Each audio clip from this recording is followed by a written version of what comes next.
I, for one, really am impressed with the Calgary Flames. I haven't made too many videos on them this year, mostly just because they've been kind of plugging along. They're like a semi-rebuilding team, I would guess. And obviously, there's not too much going on. I'm sure they're going to add at the trade deadline, and they did currently just make a trade, to be fair. I didn't make a video on that, but I definitely wanted to just make a Calgary Flames video very quickly. There's something impressive about a team that doesn't really have the star talent, but still holds in the race. Now, you can say, I know there's going to be a lot of Flames fans here that are going to say, well, hold on, it's best for us, quote, just to lose. You're going to hear a lot of this stuff. I kind of disagree with that. I think that you can still be good in the, quote, mushy middle or whatever you want to call it. I really think that people don't pay attention enough to teams that were bad and they're just always bad. Like, oh, we're going to tank out and then rebuild, and those teams are always bad, like, Buffalo or whatever, right? Just teams that can never get out. So just because you're getting a high pick does not guarantee anything. I mean, hey, listen, right now, Calgary is sitting in a playoff spot, and that's just straight up impressive to me. It's weird. They kind of are bouncing back and forth with Vancouver. Vancouver will overtake them, and then Calgary will overtake them. It's like a dead heat. And I really just am now, I'm not saying the Calgary Flames should go trading their first round selection or anything like that.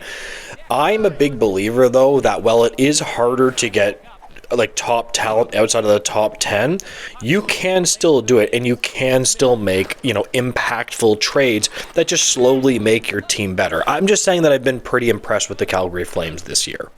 I mean, they recently got Farabee, they got Morgan Frost. I am a fan of getting players that are good and giving away players that are bad. I know it sounds simplistic, but at the end of the day, you just have to slowly build your team. You don't have to obsess over building your team only in one way. Now, again, if you just happen to be bottom 3 in the league and then you just make, if that just happens to work out, then hey, whatever, it is what it is. Now, we also did get really interesting information, and this is what the video is surrounding, about Elliot Friedman, and they're saying that they're confident that they're going to be able to re-sign Rasmus Andersson. This is excellent news. I understand, I believe he's going into UFA, but I don't want to hear about them moving Rasmus Andersson. Listen, you're a competitive team. You are right there. You can build on these building blocks. You don't need to strip your team away. If they're showing that they can be responsible, competitive, and sportsmanlike and get out there, why not just let them compete? Now, the real question is going to be what the heck is Rasmus Andersson going to command? Let's not forget, he is a right-hand shot NHL defenseman, and, they're certainly going to command a lot. I do think that he's going to command a lot. We also did get information as well that they're not willing to move Nazem the Dream Kadri. And they also said that they're not willing to move Mackenzie Weegar as well. So again, I like this. I like this. Now, again, I'm not the type of person that thinks I want to be clear with what I'm saying in this video. I'm not trying to say that they should go and trade first round picks and quote unquote go for it. I'm not saying that. That would be ridiculous and insane and asinine. Obviously, I understand that they're a rebuilding franchise. What I like the NHL franchises to do when they're rebuilding is keep their draft picks, of course.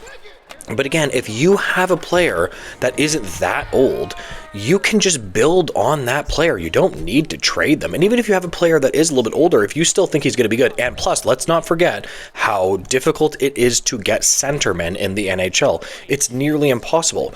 I understand that Nazem Kadri isn't signed to the best deal. Jonathan Huberdeau is actually having a pretty decent season. I mean, I still don't think that Huberdeau is living up to his contract necessarily. But yes, absolutely. I would just keep on pushing if I was the Calgary Flames. Now, I will say one thing, though, that my preference would be for both the Vancouver Canucks and the Calgary Flames and the Edmonton Oilers to all make the playoffs in their division. I'm not saying that would happen, but it would be it would just be cool. I just really think the Canadian teams all need to be in the Stanley Cup Finals. I think that Canada carries the NHL on its backs. We have the most obsessive fans. Not that American fans can't, obviously, some American fans really, really care, but, the Southern teams don't really care. So, yes, I would love to see all of those teams just make the playoffs. And hey, credit where credit's due. Before the season, when I talked about the Calgary Flames, I was talking about, a bottom 3 team, they're done.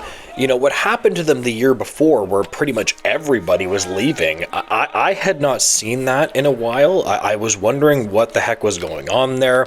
Obviously, some people just say, well, hey, nobody wants to play in Canada. Obviously, there are American players that want to play in the United States. We have a lot of Canadian players that would love to play for Canadian teams, though. I just really want to see competitive franchises in Canada again. We have Vancouver. Hopefully they remain competitive they gave away Miller, but I still think they're going to be competitive. We have Edmonton.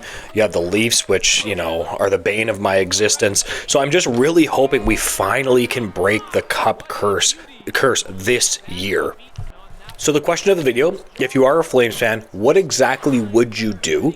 So would you look at it from a sense of, no, I disagree, we have to rebuild? Or would you say, yeah, no, I agree with you, we should keep these players? Another question is, what would you guys give Rasmus Andersson? So would you give him, he's going to get a pay bump. It's UFA. I'm telling you right now, I said this in my last video, I've been saying this. I'm going to be covering July 1st as usual. I'm going to post every day on this channel. And I'm going to tell you right now, guys, the contracts that you are going to see on July 1st, 2025 is going to make you throw up in your mouths. So that's why I'm wondering. I'm really interested to see what Rasmus Andersson is going to end up getting, who's going to be willing to pay him. The Flames sound really confident. Obviously, Rasmus Andersson must really like playing for the Calgary Flames. Hey, why wouldn't you? It's a pretty good place to play. Why not? So we'll see what happens. But that's going to be the question of the video. If you can make sure to like, comment, and subscribe, I would greatly appreciate that, guys, and make sure to have a great day.